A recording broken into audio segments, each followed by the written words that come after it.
Sí, pues, a todo. Y no,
have another background.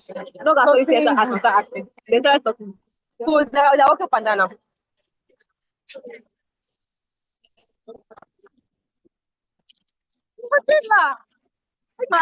I'm with your bike now.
All right.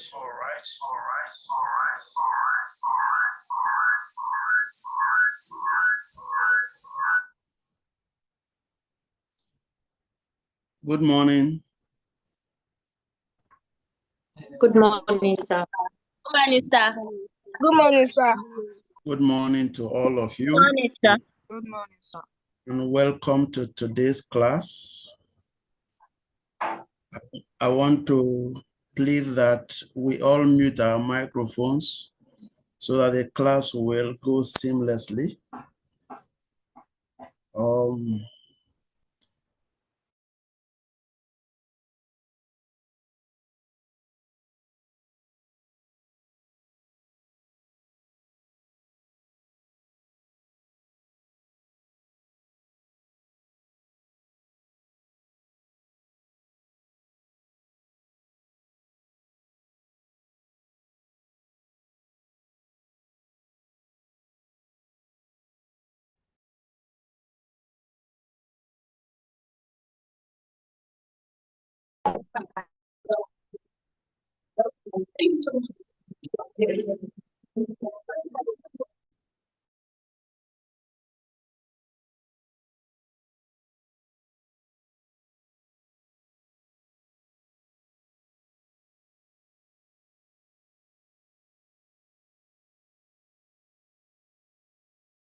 Are you there? Can you see my screen?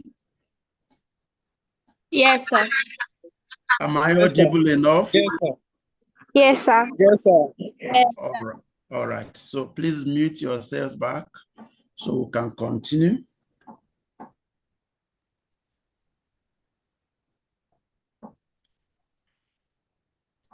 All right, so socialization and human behavior. I'm expecting that at the end of this class, all of us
Excuse me, sir, we can't hear you.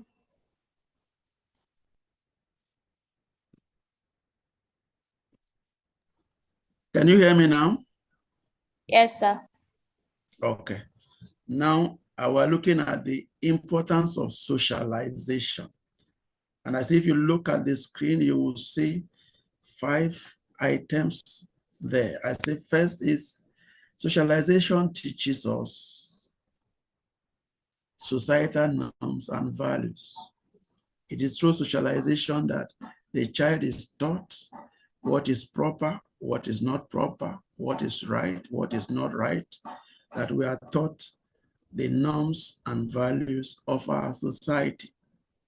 Number 2, it is through socialization that the individual child is able to acquire his or her own personality and identity.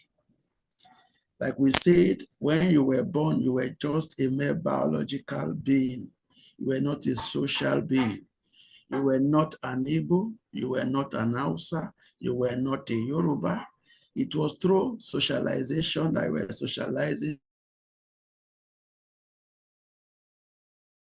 They were socializing to the Yoruba identity. They were socializing to the Hebrew identity or the Hausa identity or into any other identity. It was through socialization that we were socializing to being a Christian or a Muslim. So socialization helps us develop our personalities and our identities. Number 3 is that socialization ensures social order and stability.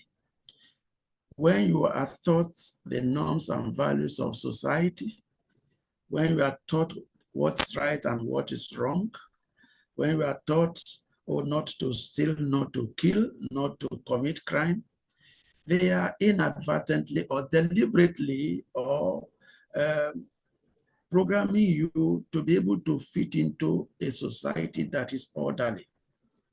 Socialization helps raise people who respect norms and values and therefore who will promote order and stability in society.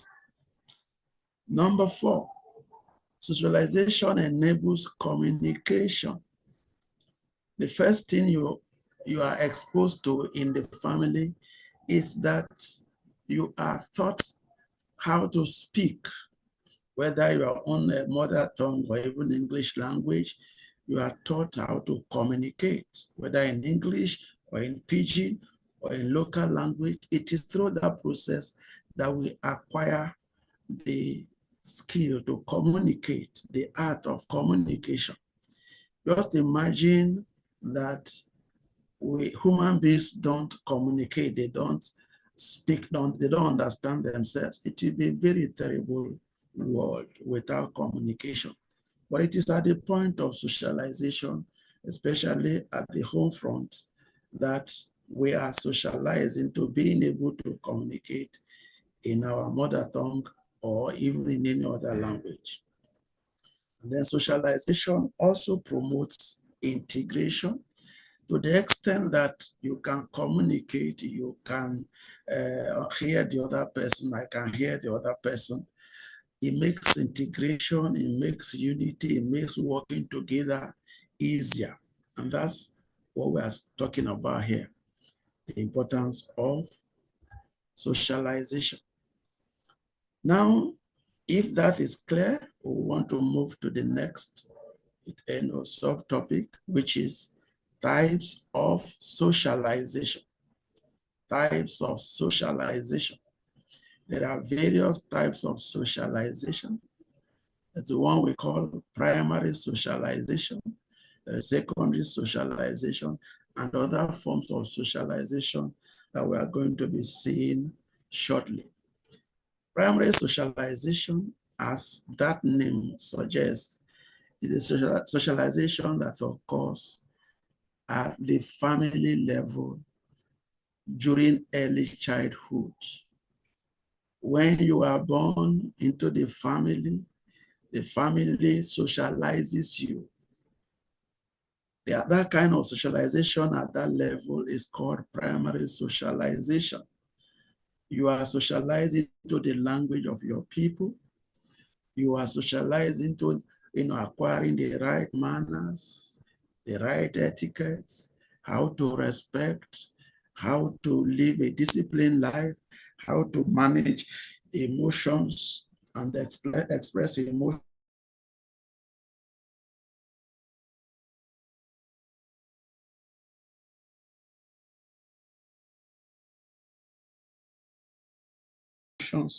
All this take especially in the family is socialization. For instance, a child being taught how to greet elders and to use the right hand to eat food.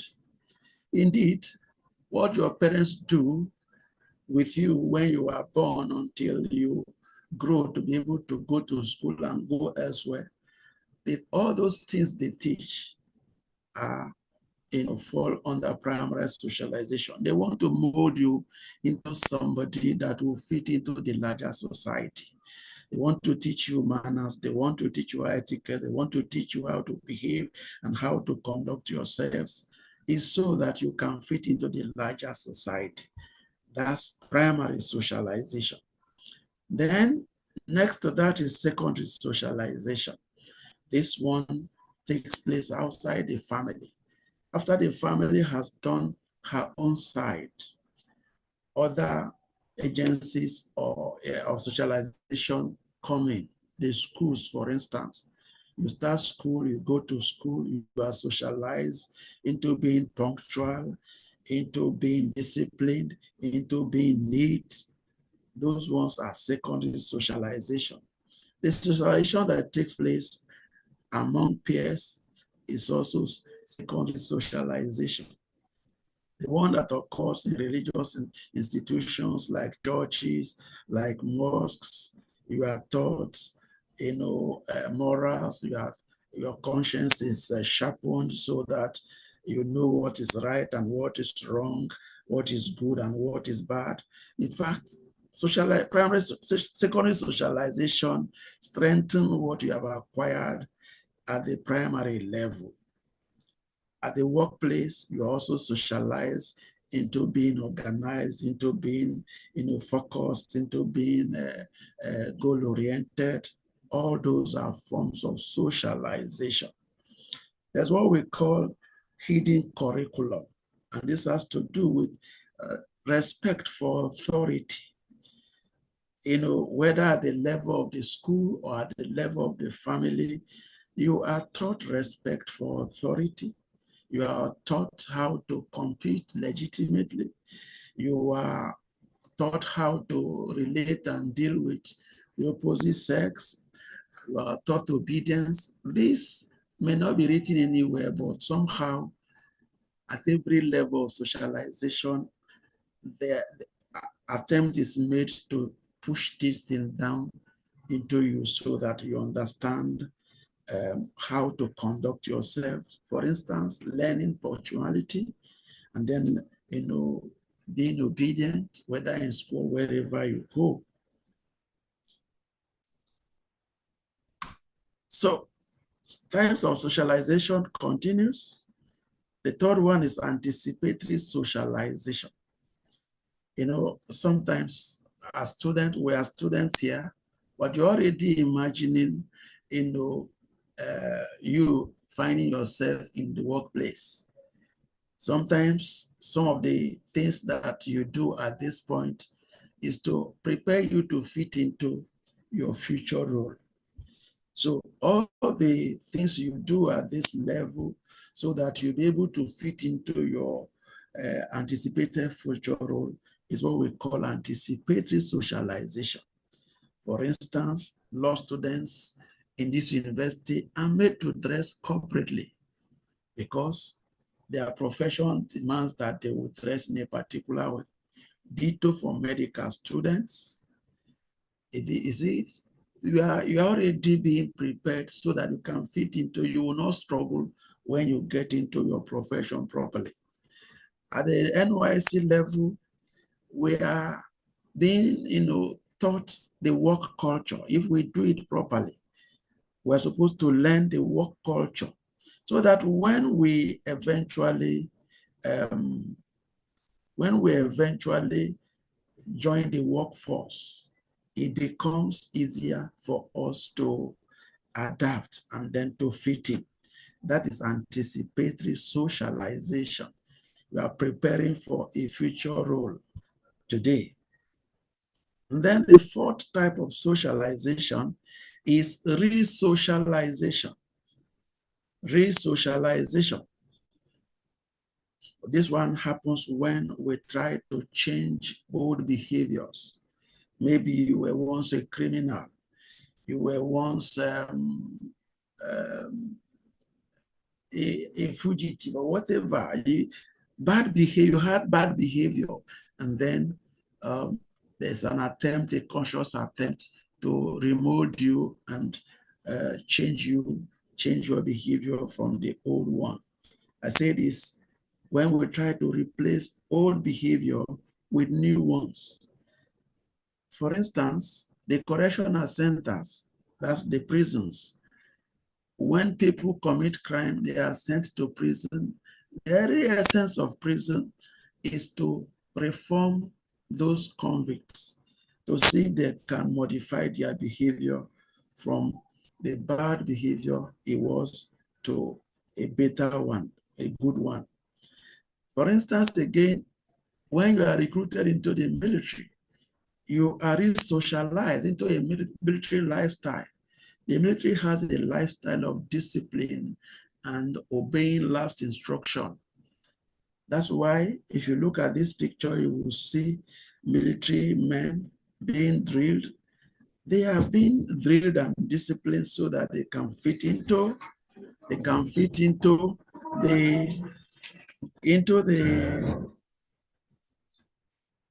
the military lifestyle.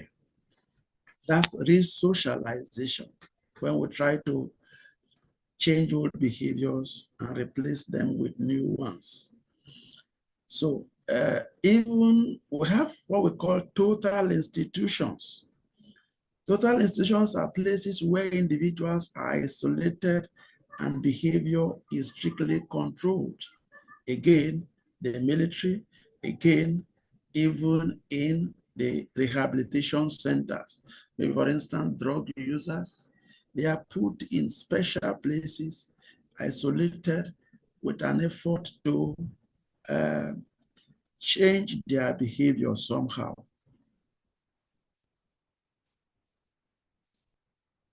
Are we there?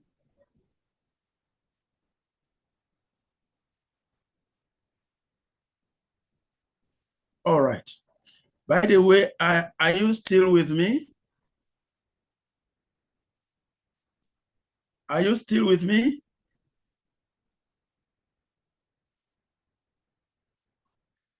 Can you still hear me?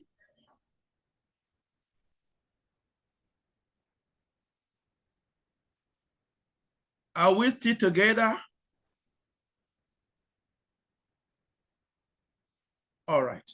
I'm assuming that you can hear me loud and clear. And so because of time, we need to make progress.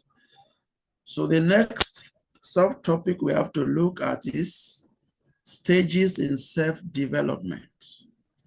How does the individual person develop? Stages in self-development. The first stage is imitation stage. This is the stage where the child tries to copy the adults. Yes, say when the mother cow is chewing grass, the baby cow is also, watching and, learning. At the point you want to imitate what the adults are doing. This is learning and development through imitation.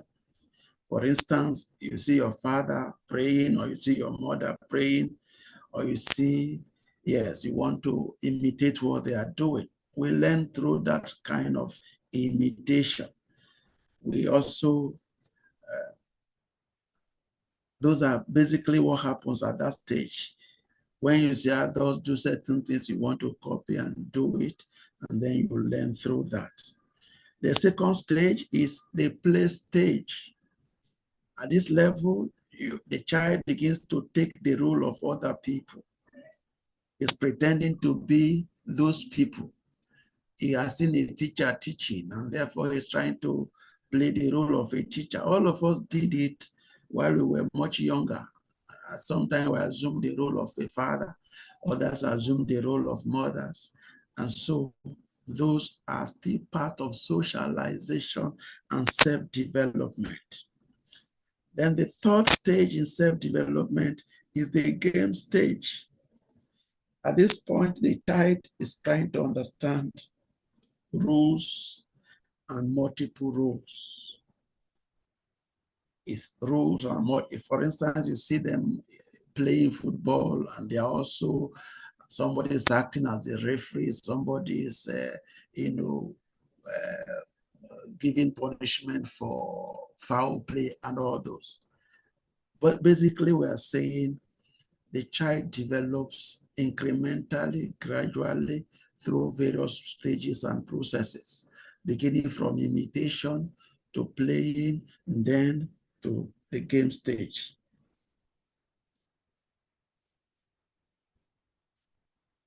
All right. So we move to the next topic, which is agents of socialization. Well, just give me 1 minute.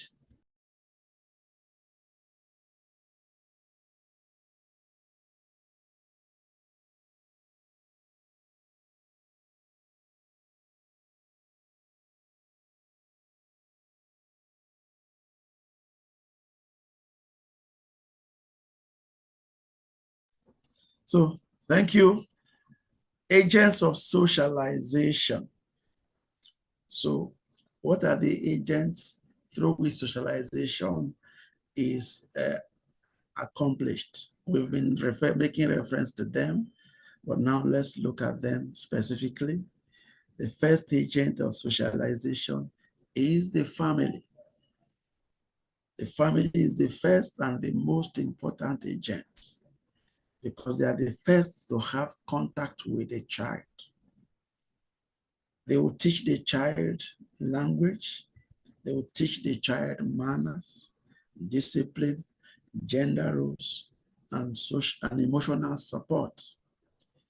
That's why the family is considered to be very important, because if there's any problem at the level of the family, that problem will linger perhaps for life unless something special takes place. And that's why parents do their very best to ensure that the children are socialized in a manner that fits into the larger society. All the efforts your parents are making, they are caning you, they are shouting at you, they are cautioning you, they are educating you, is so that you acquire the right manners so that you'll be able to fit into the larger society. When the family does her role well, we raise good children that will fit in well in the place of work, in society generally. We'll have less, deviant, we'll have fewer criminals, we'll have fewer, robbers and kidnappers and stuff, if the family does what they should do. Then the second agent of socialization is the school. We're talking about the school. That's where you have formal socialization. The school gives you formal socialization. There's a difference between formal and informal socialization. We'll look at that, in subsequent slides, but the school provides formal socialization. They teach you academic knowledge, they teach you discipline, they teach you obedience, and they just mold you to become, responsible individuals that will not be a liability to society. You see what we are doing? We give you assignment. When you come late, we send you out. When you fail to submit assignment, we give you 0. When you fail to show up for exam, we give you 0. All those are not to punish you, but they are to mold you into people who are responsible. Because when you start working, you cannot afford to be coming late to work. Then you will lose your job. But if you have imbibed that character now of punctuality and of being timely, it will be easy to fit into place of work. If you are disciplined here, you will be disciplined at work. If you are productive, if you are, self-driven, if you are independent-minded, if you are not a cheat, if you are truly, if you merit your grade, you will fit into the place of work seamlessly. And that's why we do what we do. We are doing what we are doing, not because we hate you. We have put this class for 10 o'clock and we say everybody should attend.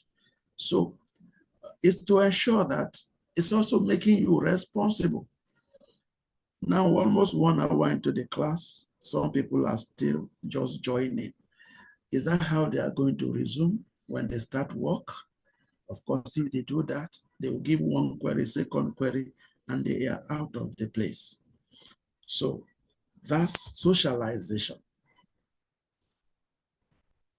Then the other agents of socialization, peer groups. Peer groups are those people in your age bracket that are your friends. You move together, you roll together, you wine together, you dine together. They exert tremendous influence on who you become. And that's why we are saying, be careful of the peers you pick. There are peers that will influence you negatively. There are peers that will influence you positively. Who are your peers? Who are you moving with? At your age, you are having different peers, but it's important that you are careful who your peers are. Peers, you learn confidence among peers, you learn cooperation, when you are with peers. But again, if the people you are rolling with are people of negative influence, we also learn truancy. Some learn drug use and abuse. Some are initiated into cultism by their peers. And that's why it's important who your peers are. You are intentional in defining who your peers are. Choose those peers that will rub off on you positively instead of choosing peers that would initiate you. Many young people come to the university innocent, focused, but because of the air of freedom they see on campus, before you know it, they have joined bad peers, and then they have joined, bad gangs, doing drugs, doing yahoo, doing all manner of things. So your peers exert strong influence on who you become. And that's why you want to be careful about that. Then religion is also another agent of socialization, whether you are talking of the Christian religion, of Islam, or any other religion, because religion shapes our moral behavior. The churches and the mosques will teach us honesty, will teach us discipline, will teach us integrity.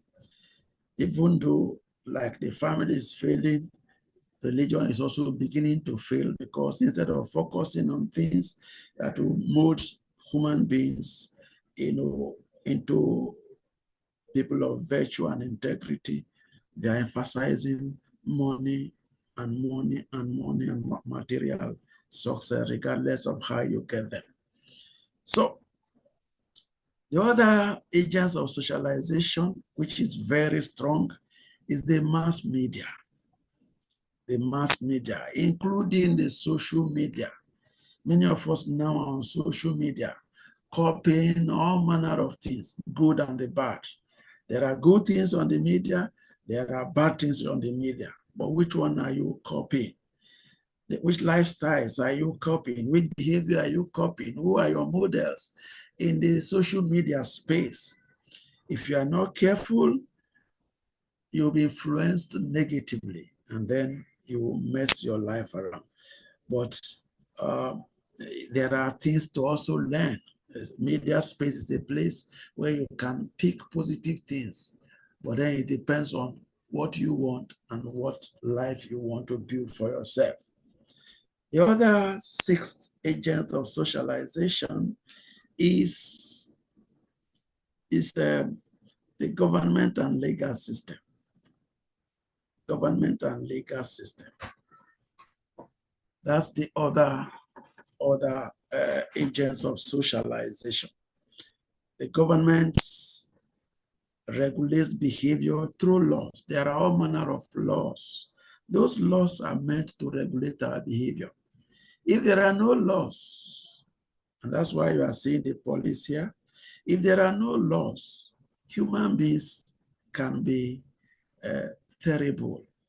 They can be prone to commit evil. They can be evil-minded. But when you remember that, stealing is punished by law, and other things, kidnapping is punished by, even with the laws, people still break the laws. Imagine if there were no laws. It will be a jungle, or it will be a life of the animals, animal kingdom, survival of the fittest. So when you drive, you are driving conscious of the fact that there are laws. Road safety can pick you up. The police can pick you up. EFCC can pick you up when you misbehave in your office. ICPC can pick you up when you mess up with your work and what you are supposed to be doing. All these are designed to help create an orderly society. So the government is also a major agent of socialization. If the government does it well, you will see an orderly society. But again, it's one thing to make laws and another thing to enforce the laws. The challenge we have in Nigeria is that, yes, there are laws, but their enforcement are either, not comprehensive. The enforcements are skewed against the ordinary people. The rich people are committing crimes and getting away. In societies where everybody is subjected to the same law, such societies are usually more orderly because people are afraid of being, punished by the law.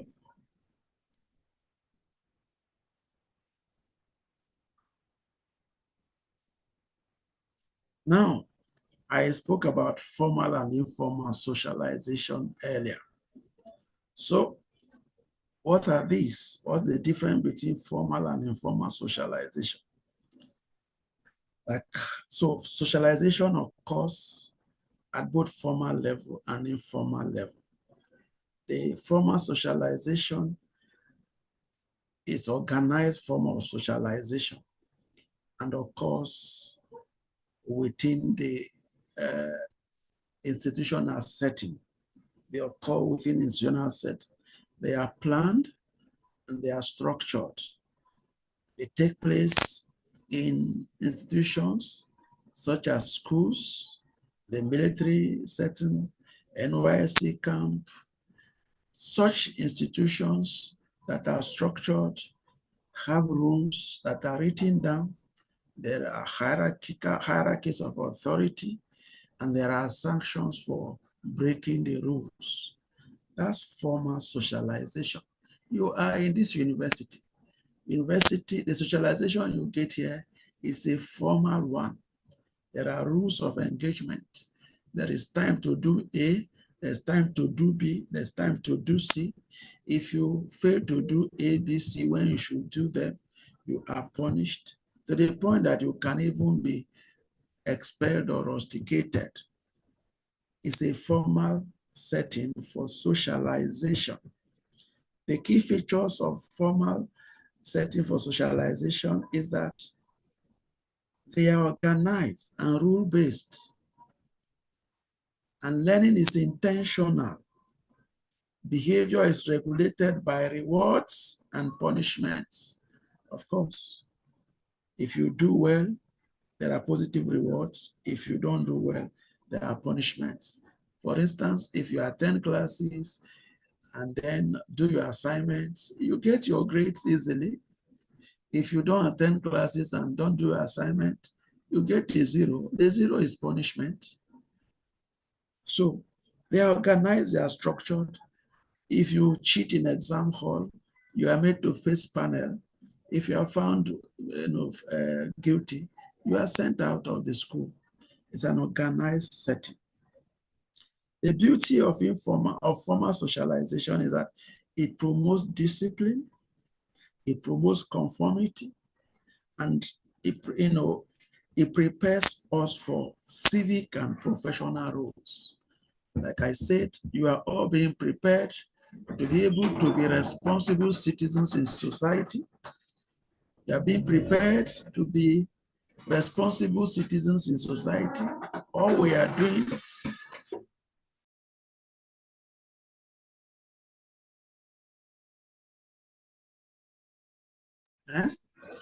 sorry. So all we are doing is to prepare you to fit into the larger society. You'll be able to participate productively. You will not be a liability, whether in the political space, whether in the social space, wherever you find yourself. That's all we are trying to do, molding character.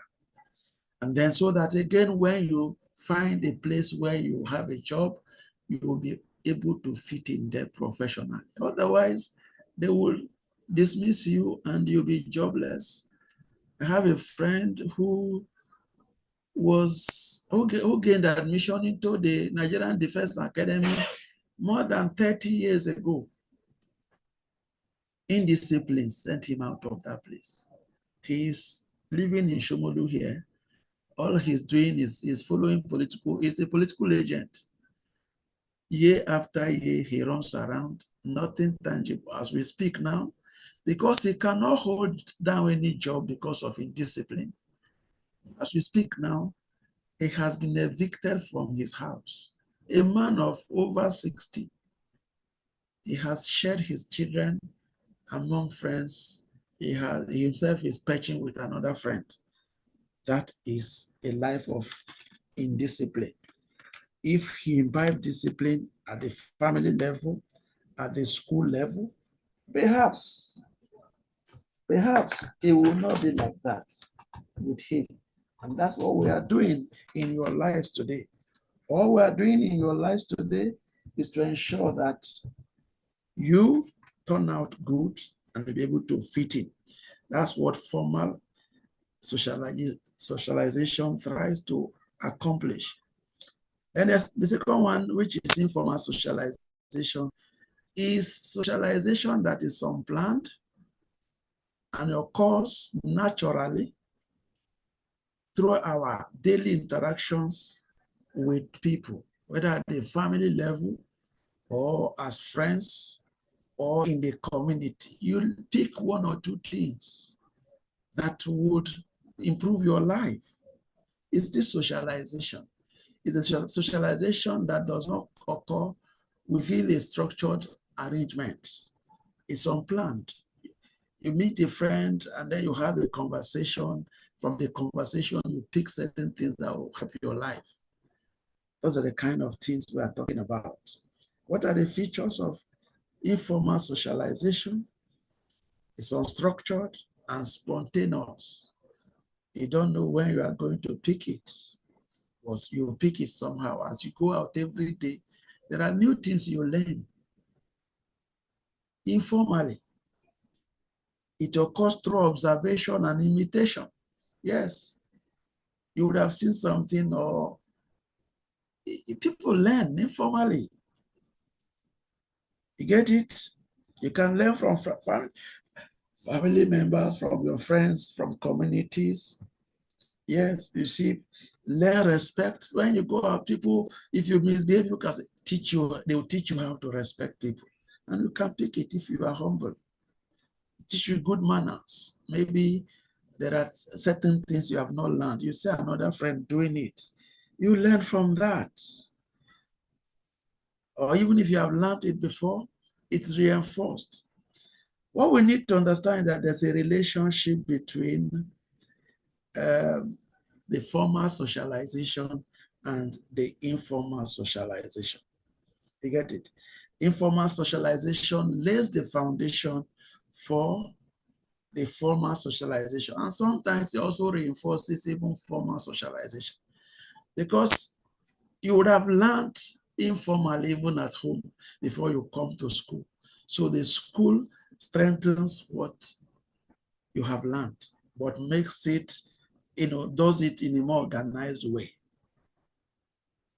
That's basically, so they are both related and they reinforce each other. Sorry? Yes. Now, we move to the next, subtopic. I call this one socialization, social control, and sanctions. What's the relationship between socialization and social control, and even sanctions? Now, what we need to understand is socialization teaches people how to behave in socially acceptable ways. This is the point I have made over and over. Socialization molds us to be able to behave in a way that will be able to fit into the larger society. When you behave, people will not condemn you. When you behave, people will say, yes, this is a properly raised person. When you behave, people will say, yes, this is a responsible child. That's what socialization does. And then what it does is, so it helps us to follow norms. We are socialized to follow norms, to obey rules. And so through socialization into the norms of society, into the values of society, socialization helps in maintaining social control. Social control is behavior that does not violate the norms of society, because we have been socialized into that kind of norms and behavior that aligns with what society expects. Then you don't behave anyhow. That's social control. You don't behave anyhow. So somehow socialization helps maintain social control by inculcating the norms and values and beliefs and customs and traditions of the people in the younger ones. They already know how to behave. That way, they comport themselves in a manner that is fitting to society. One major tool for social control is sanctions. Yes, if you misbehave, you are sanctioned. And so that you will not be sanctioned, you always try to behave well. And when we talk of sanction, sanction can be positive, it can be negative. Positive sanction can be praises, they are praising you. Maybe we can call that reward. You behave well, you are praised. You behave well, you are promoted. You behave well, you are given appointments. You behave well, you are honored and recognized. If you misbehave, you are punished, you are fined, you are perhaps sent to prison or even suspended. So, socialization is an instrument for social control, because what it does is that it socializes you into the norms and the values and the beliefs and the expectations of society. And so you conform, you are controlled, you behave in a way that is acceptable.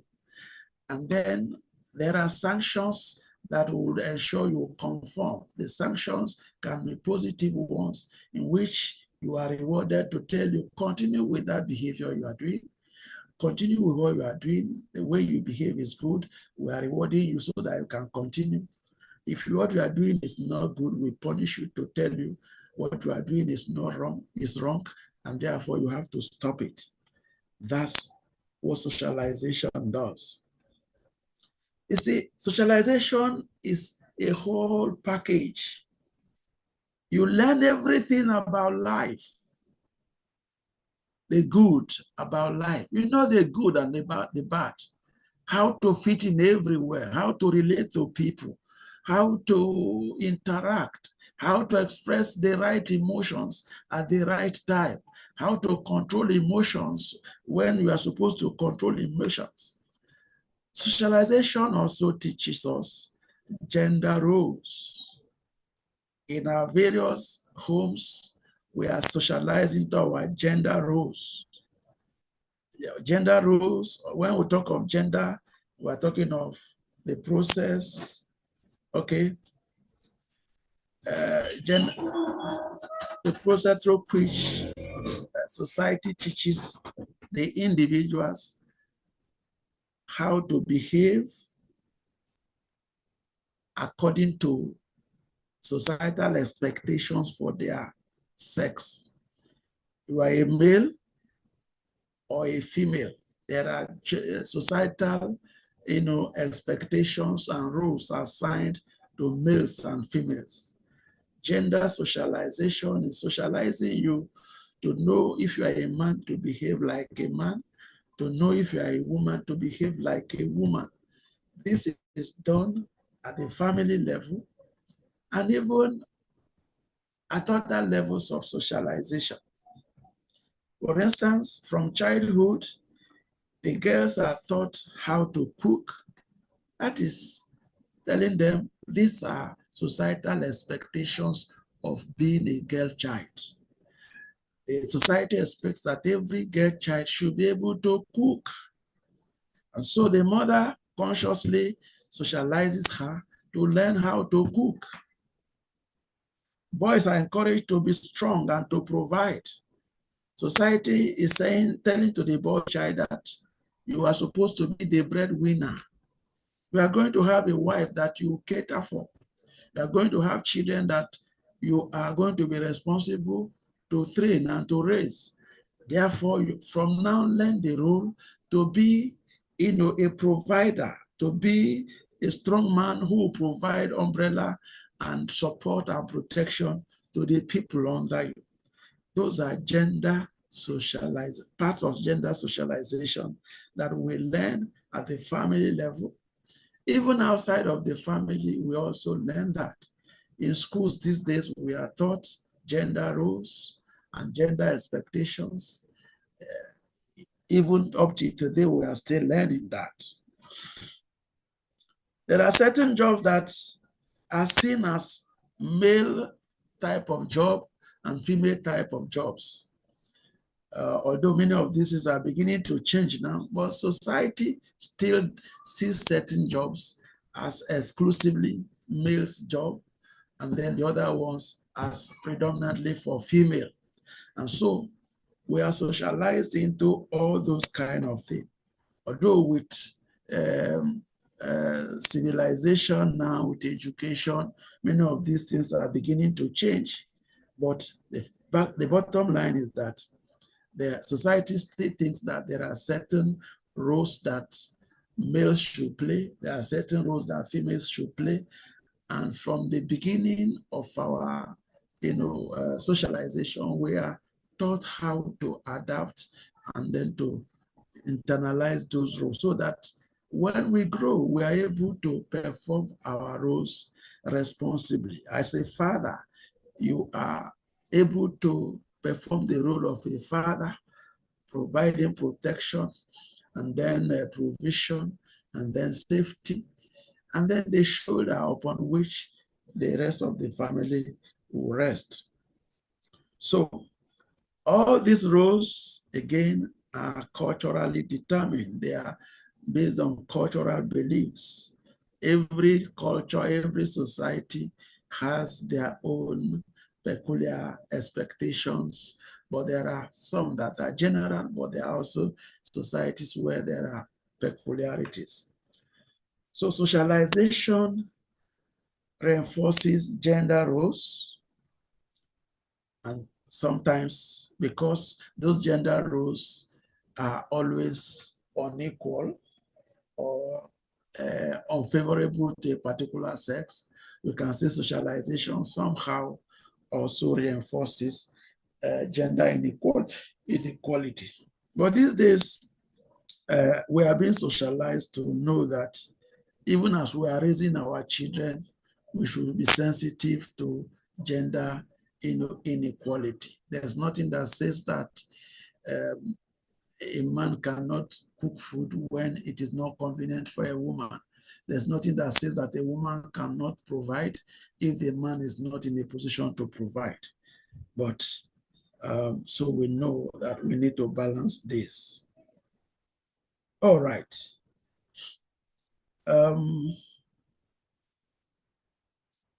Sorry.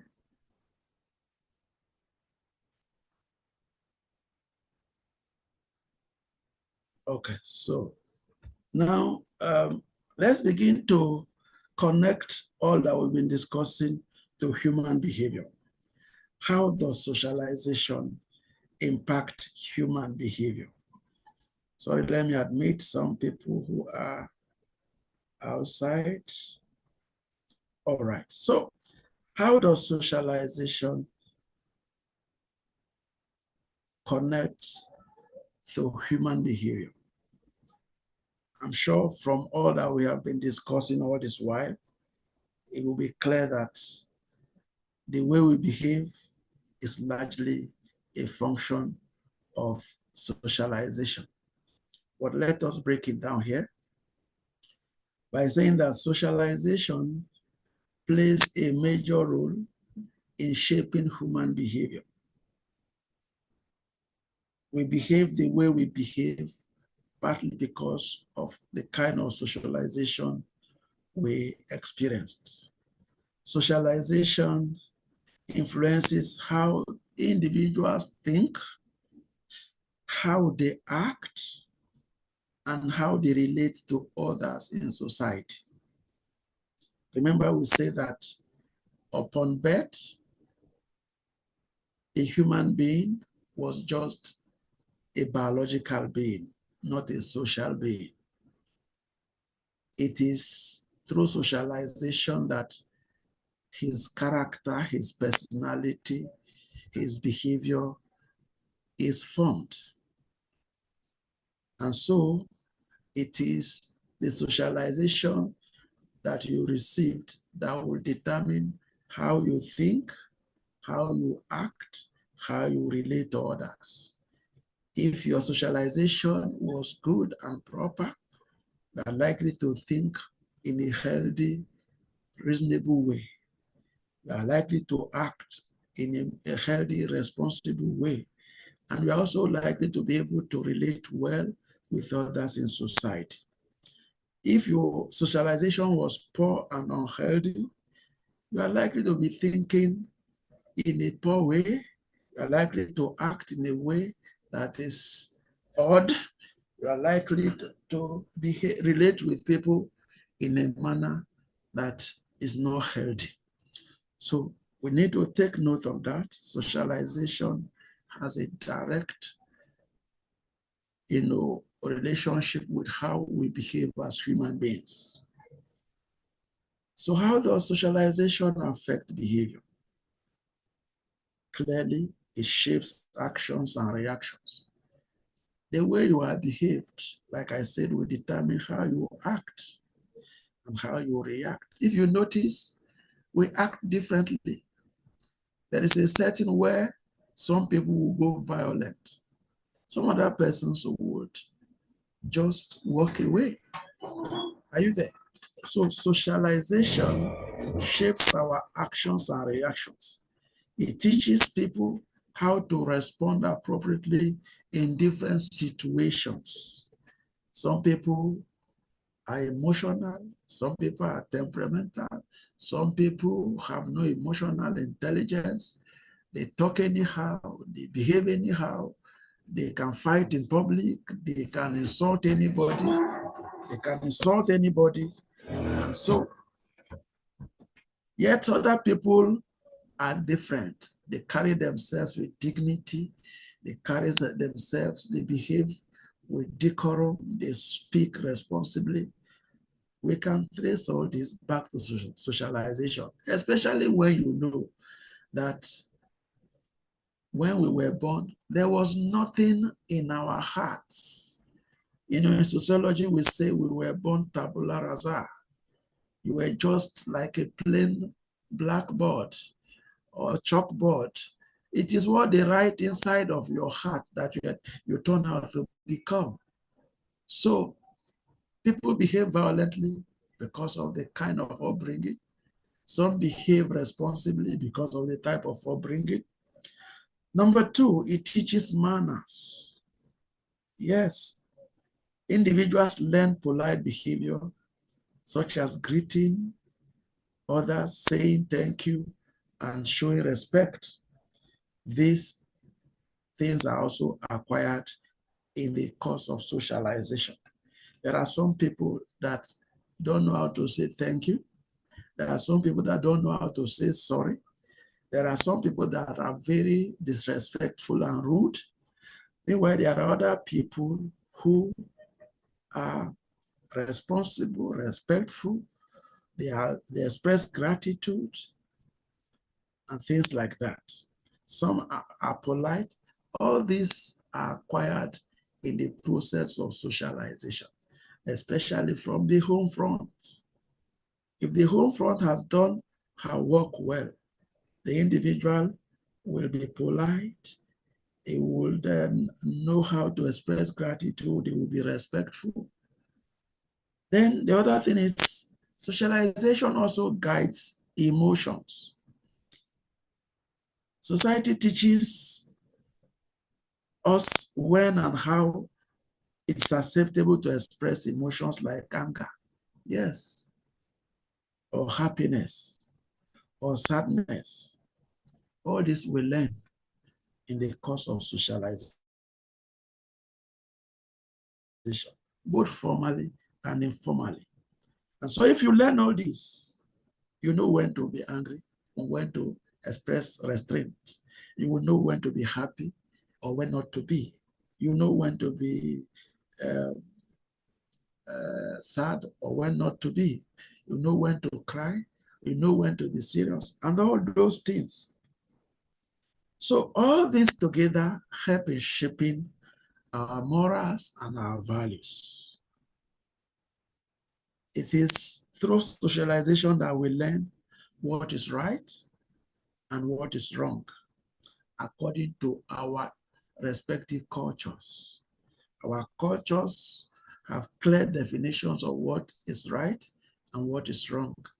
And there is always attempts and efforts at all levels to socialize us into that. Growing up, it was wrong to steal. And so you will go to school. If you came back with a pencil that your mother did not buy for you, you answer query, you are flogged and you are made to return it. You come back with a biro that's not, they didn't buy for you, you have to answer for it. That is to tell you stealing is wrong. If you get money suddenly and then you bring it home, your parents will not even touch that money until you show them evidence of how you got that money. That's how we were raised. We ran away from things that are not upright, things that are not good. Today now, parents are even encouraging their children to go and join Yahoo, to go and serve as apprentice, as Yahoo people. So we are losing some of those things, but ideally, society has clear definition of what is right and what is wrong, and we are socialized into that. If the socialization is successful, society will be the better for it.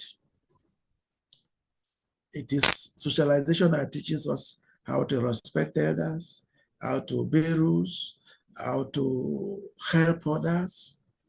All these behaviors we learn either at the family level or in school or in churches or mosques or from our peers or even from the wider society. But ultimately, It is this socialization that shapes who we become, how we behave, whether we behave well or we do not behave well.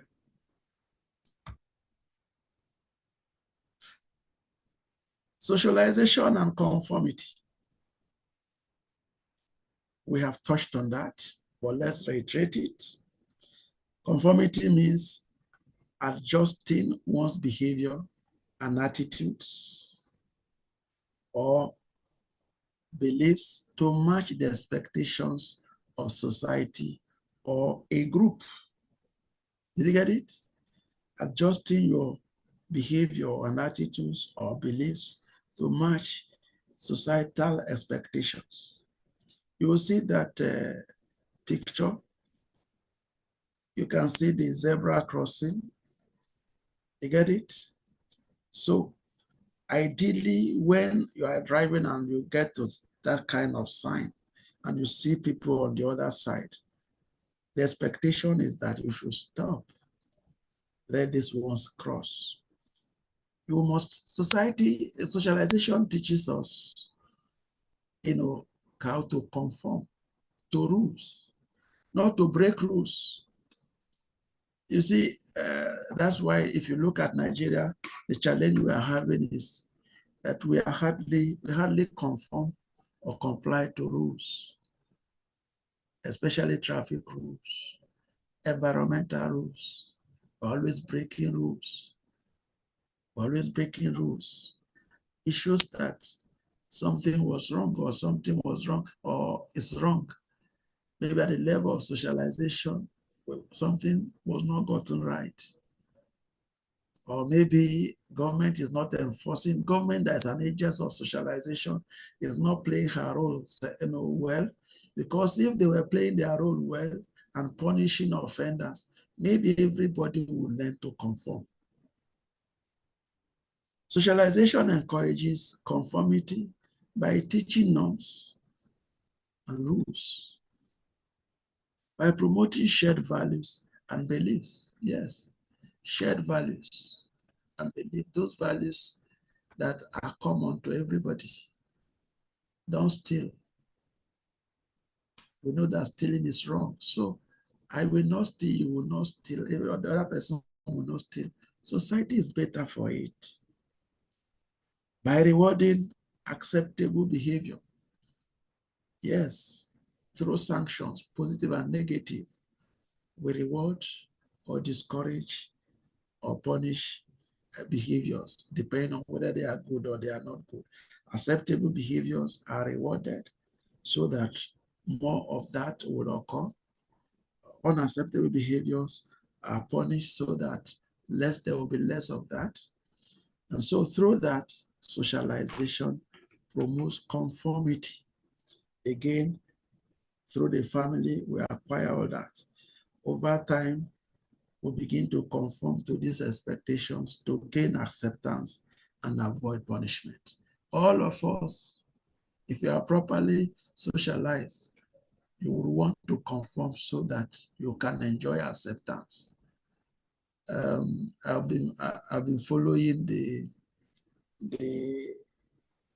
problem between former Governor El-Rufai of Kaduna and then the Nigerian government.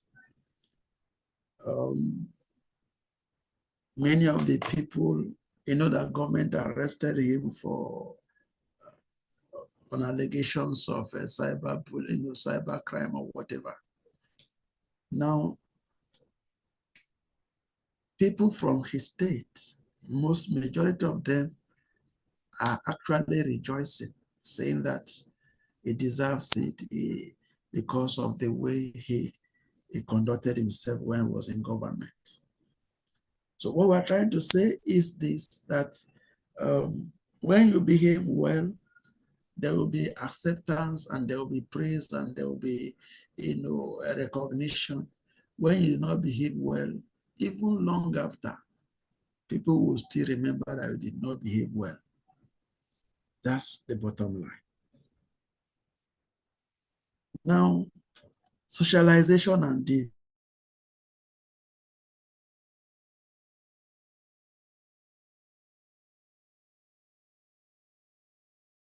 deviance. Deviance refers to behavior that violates the accepted norms and values of a society. Those behaviors that do not conform with to the accepted norms and values of a society are regarded as deviant acts. For instance, stealing, rape,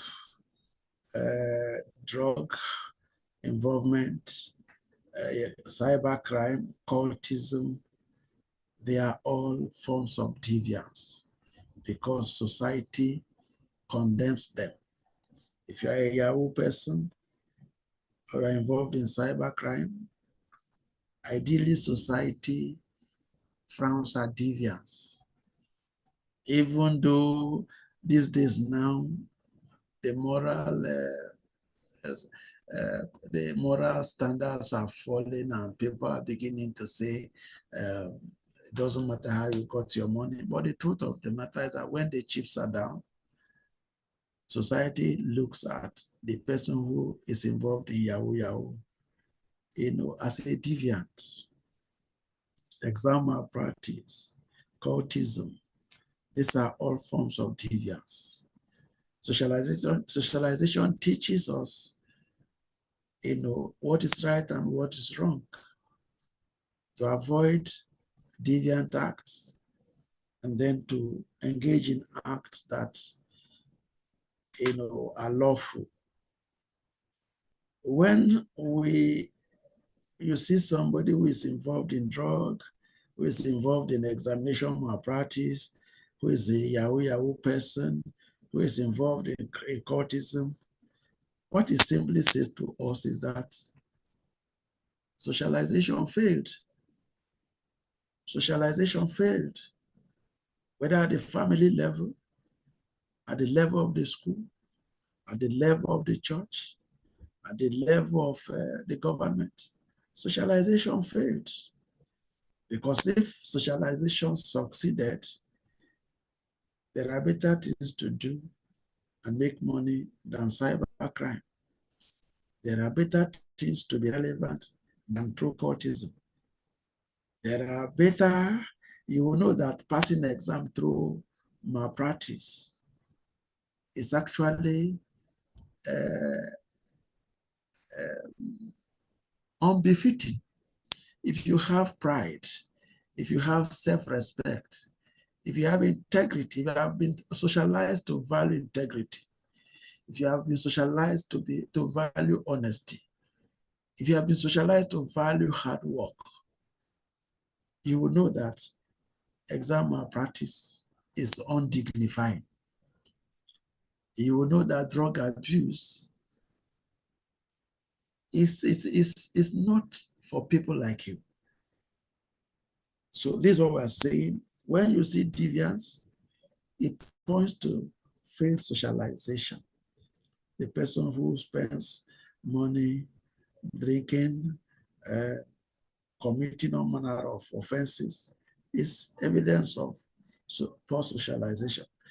These behaviors go against societal values and may attract negative sanctions, such as suspension. If you are involved in exam malpractice here, depending on the gravity, you are either suspended or you are expelled.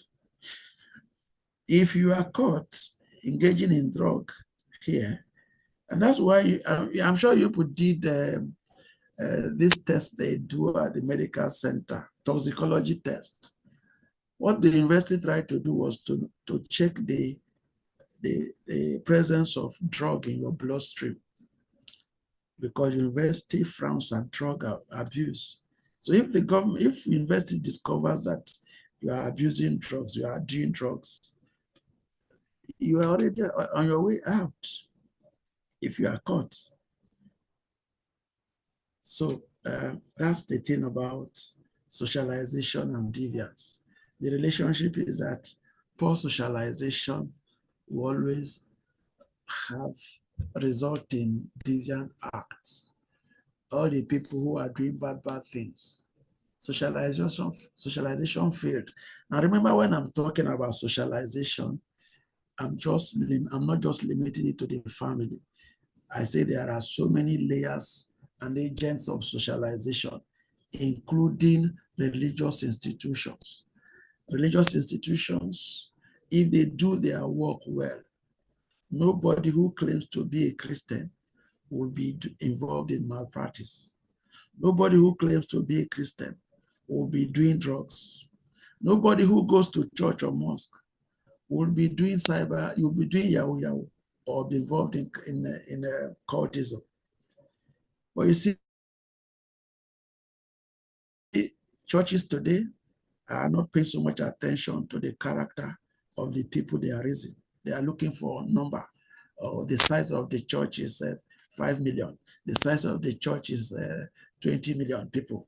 But how many of them are people of integrity? How many of them, are honest? How many of them are upright? There's little for the mosques. If you check, almost every Nigerian is either a Christian or a Muslim. Yet evil is on the rise. It shows that something is wrong with all the agencies of socialization. Family, schools, churches, government, the media, all of us, something is wrong.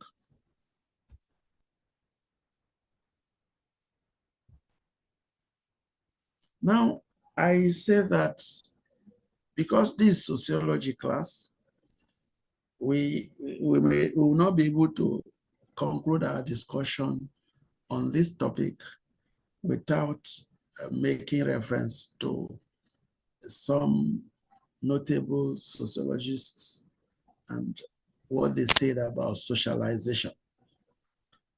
Classical sociologists studied how society shapes individual behavior. Yes, they looked at those variables in society that shape individual behavior. And their ideas will help us understand the process and effects of socialization on behavior. So because of that, we want to see some of these scholars and what they said about socialization. And from there, hopefully we'll be able to understand again how socialization shapes behavior. A notable, theorist and founding father of sociology is Emile Durkheim. And he simply saw socialization as a form of moral education. So socialization is a tool for inculcating moral education. Socialization is a tool for inculcating moral education is very important. Moral education is that education that teaches you what is right and what is wrong, what is proper and what is not proper. It's that kind of socialization that teaches you the norms and the values and the rules of society. If we imbibe these norms and values and rules and begin to behave according to those norms and values, you contribute to social order. There will be social stability. There will be no chaos. There will be no anomaly. There will be no confusion. Society will function at the level of equilibrium. So he's saying that socialization should concern itself with,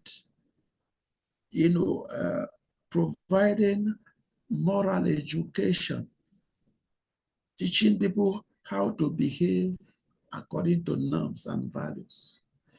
If we're able to behave in accordance to norms and values, society, we're able to preserve the society, we're able to maintain social order, we're able to maintain social equilibrium.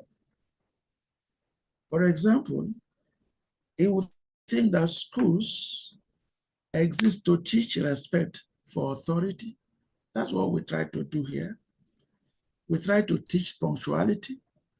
We try to teach honesty. We try to ensure you conform. We come to class, we have, hammer or harp on your appearance, on your punctuality. All those are trying to pass, to send messages that will make you become better. So for him, socialization is all about making sure that people acquire the norms and values of society so that they will be able to conform and then promote, guarantee a stable, orderly society, or what it calls to maintain social order. That was Emile Durkheim. Socialization is to promote moral education. But he was not the only one who was interested in socialization. Another man was George Herbert Mead, an American sociologist who belonged to the symbolic interactionist school of thought. For him, he argued that we develop self-image through social interaction. The self develops through interaction. We become who we are, our personalities, our self-image matures or develops as we interact at different levels in society. He said that nobody was born with a fully developed self. In fact, we had no self upon birth. But as we interact with others in the family, in the school, in the church, in the mosque, in the larger society, in the community, we learn and then we form our own identity. That is his idea, that it is through socialization, through interaction with others, that the identity is formed.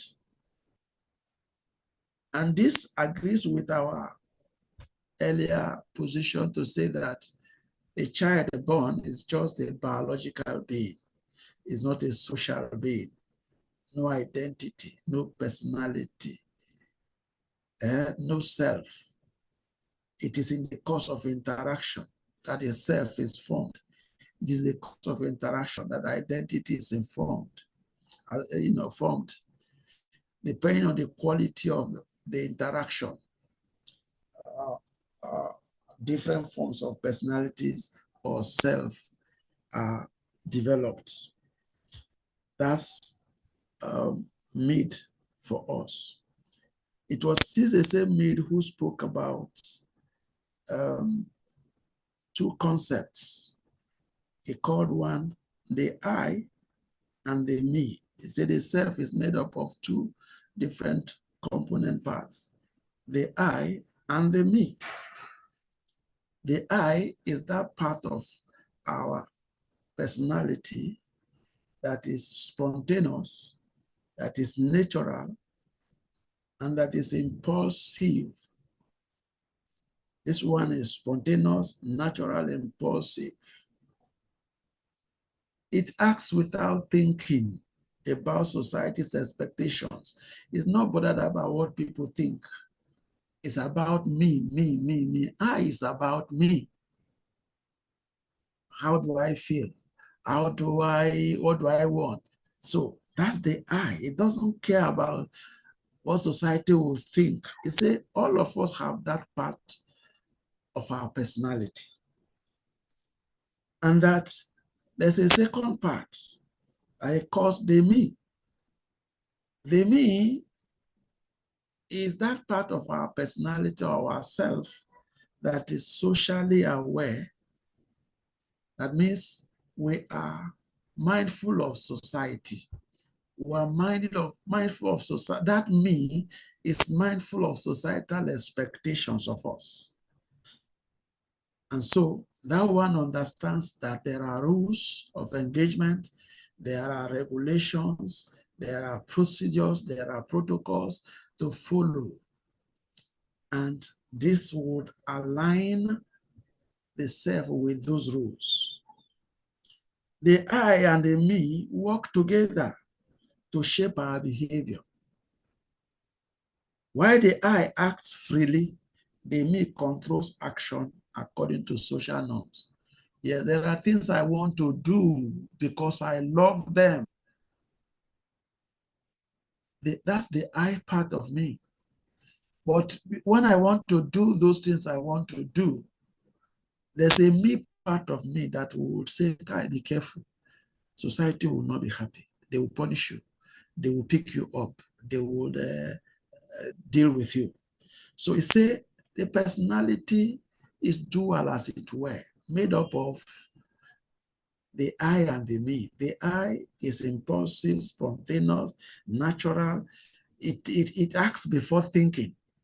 But the moment it wants to act, there's a me that will say, hold on, you can't go that way. Society doesn't want us to go that way. And that's basically what Mead was saying. So let's move on. The other theorists that we want to reference here is a man called George Horton Cooley. George Horton Cooley lived between 1864 and 1929. What did he say? Again, he spoke about the self. He said the self is shaped by others' perceptions. He was the one who came up with the theory of the looking glass self. He says others are like the mirror through whom we see who we are and we correct our behavior. Every morning you set out, you want to go out. After dressing, you go to the mirror, you check your face to see if there are logs in your eyes, if you have applied the cream, if you have combed your hair, you check if you have the cloth you're wearing is fitting. That's the mirror. The mirror tells you this is right, this is not right, go and change this, go and change that. So he's saying that human beings act like mirrors to us, and we correct our behavior, improve our behavior based on what we think that other people are thinking about us. If you dress in a particular way, the way people will react to you will determine whether you want to continue dressing like that or you want to change that mode of dress. So he says our personality is shaped by the way we think others are seeing us. He said if we imagine how others see us, we react to their judgment and develop self-identity. So if the way they are reacting towards us are encouraging and positive, you want to continue on that path, you want to dress that way, you want to speak that way, you want to act that way. But if their reactions are negative, you adjust, you change so that you will fit into their expectation. That's how identities are formed. Again, there's a man we call Sigmund Freud. Remember, we are just touching on these scholars, in passing. As you make progress in your journey in sociology, you will encounter the theorists and these individuals in greater details. But Sigmund Freud lived between 1856 and 1939. He believed that human behavior is influenced by what we called the id which means the instinct in us, the natural instincts in us. He called that the id. He also says there's another part of personality he calls the ego, and then there's another one he calls the superego. The id is the animalistic part of us, the selfish part of us that is unthinking, it's not rational, it doesn't reason, it acts on impulse, it seeks to satisfy, it's selfish, it wants to satisfy pleasure, it's pleasure seeking. The id is pleasure seeking. That part of us that just want enjoyment, without thinking of the consequences or the barriers. He said there is that part of us, but there's also a part of us he called the ego. The ego is that part of our personality that functions on the basis of reason. It's reasonable. It considers things, it rationalizes things. And then there's a third one he called the superego. He said this one is our conscience. This one wants to, is guided by the idea of what is right and what is wrong. He said these are the three parts of us, and they all work together. They all work together, to create a balanced personality. The id will want to satisfy pleasure without even thinking. For instance, the id can see kerosene in a bottle, but because it sees it as liquid, it does not care whether it is water or poison. It wants to go and drink it because it has no sense of smell. It has no sense of reason. It doesn't think. The concern is just, I want to satisfy myself. It is now the ego that will subject that into thinking. The ego works through the various sense organs, this sense of smell, the sense of seeing, the sense of hearing, the sense of taste. When he brings the kerosene near his mouth, the nose will perceive it. And then the ego will say, this is not right. This will kill you. This is it's not water. Or maybe you would see a married woman and want to go and be dating a married woman. The id will not bother. Id can go and date a married woman. The ego would have tried to say, this is not proper. This is a married woman. But the superego is the conscience that will say, this is not right before God. This is not right before man. This is not proper. So you see all of them working together to shape who we become. So society teaches individuals to control the id using the moral guidance, which is the superego, the conscience. You acquire the moral guidance through socialization. The church is teaching you what is right, what is wrong. Your family is teaching you what is right, what is wrong. It is building your superego so that it will be able to control the id and does not, so you don't destroy yourself. Are we there? A teenager learns to resist stealing. Stealing is the id. Just can't take it. You saw a phone, you like the phone, it will tell you to go and take it. But because parents and religious teachings have instilled honesty using the superego, he's able to control it and it doesn't steal. That's the argument of Sigmund Freud. So socialization has a big part to play in shaping our personality, whether in the right direction or in the wrong direction. If we are socialized right, our personalities are likely to come out fine. We are rounding off shortly. So let us summarize what we have said so far. What did Durkheim say about socialization? Socialization promotes moral education.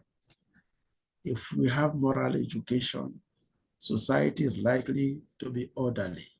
Society will enjoy social order, and then there will be stability.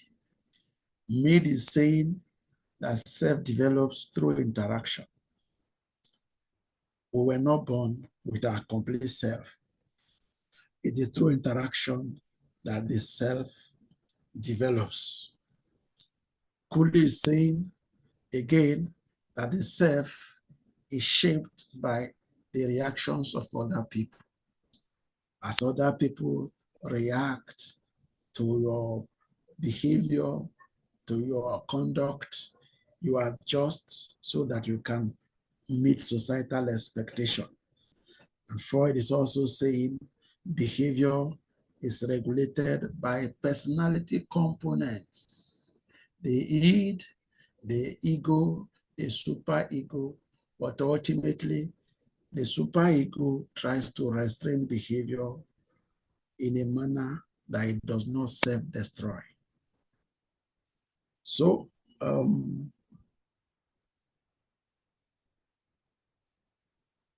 what are the effects of poor socialization? We have touched on that. What are the effects of poor socialization? Juvenile delinquency, cultism, drug abuse, crime and insecurity. All the negative things you see in society today are traceable to poor socialization, either at the family level. Look at the school. Even the school is failing. Today now, people are buying marks. People are sleeping their way through, passing exams. We are lucky in Unilag that we don't have those kind of scandals. But there are schools where you can stay at home and get a first class. So those are challenges. So socialization, when it fails at different levels, it will result to this. We're talking of just deviance. We're talking of even failure in society, governance. Those who are in charge of different levels of governance. What was the quality of the socialization they went through? If it was proper, maybe we would not have what we are having today.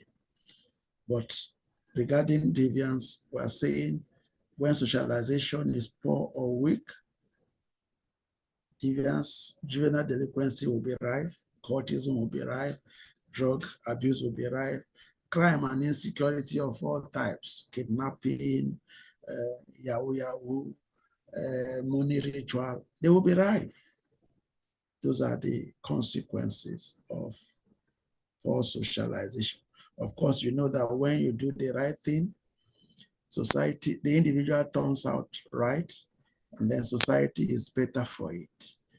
All of us will sleep with our eyes closed if we have done the proper thing at the various stages of socialization. So by way of summary, let me say that again, socialization is the lifelong process of learning norms, values, and behavior. It's a lifelong process. We keep learning until we die. Today now AI is in vogue. We have to learn it if we need to, if you are to be relevant, if you are to remain relevant, we have to learn it. Otherwise, you be obsolete, you become obsolete. Again, the agents of socialization, the family, the school, peers, religion, media, government. All these people have a responsibility for raising the individual in a proper way such that they can fit into society and not become a liability. Where any of these ones fail, then we'll have the challenges we're having today. Socialization promotes conformity. Through socialization, we're able to understand why we have deviance. Through socialization, we're also able to, promote social stability. And if we do not have social stability, we know why we do not have social stability.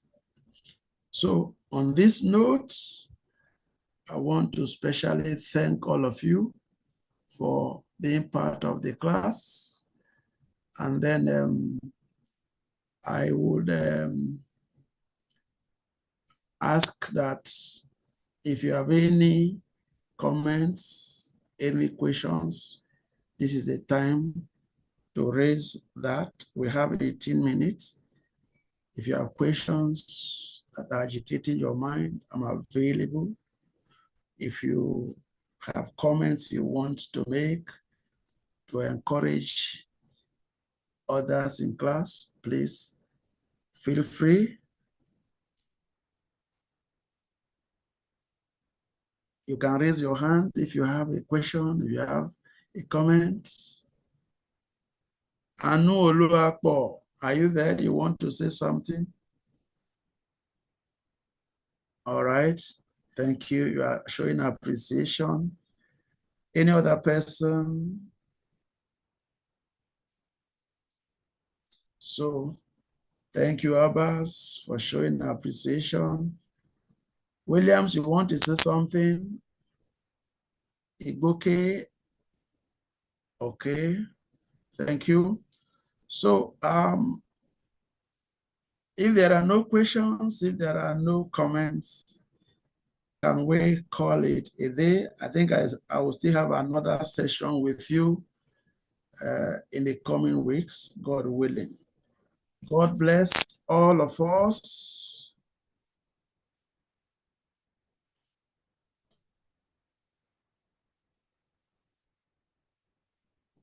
Are we okay? Yes, sir. Yes, sir. Yes, sir. Thank you, sir. Yes, sir. Thank you, sir. Yes, sir. Bye-bye. Bye-bye. God bless you, sir. Bye-bye. Thank you, sir. This one too is fine. This one even simple. This one is simple. No day. It's okay. Thank you very much, sir. God bless you, sir.